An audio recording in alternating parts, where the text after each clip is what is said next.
హే సిరి call నానమ్మ. అమ్మమ్మో నీ వింటేనమ్మా, వాకిళ్ళ నిలిచింది వాస్తవమా, ఇన్నాళ్ళ గాయాలు మాయమమ్మా, అచ్చంగా ఈ రోజు నాదేనమ్మా, కన్న ప్రాణాలు ఉల్లాస తోరణమాయేనమ్మా,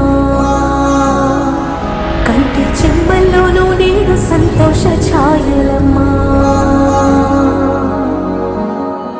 నమ్మలేని కలలు నిలిచే కనుల ముందే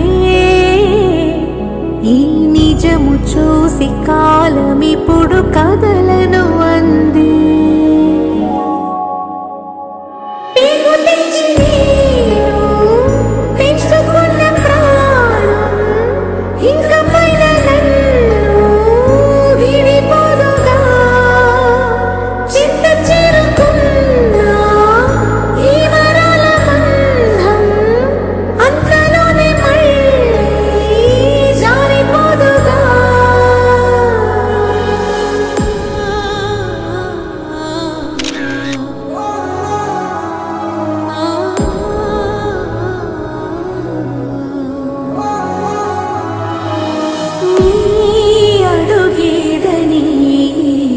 గడప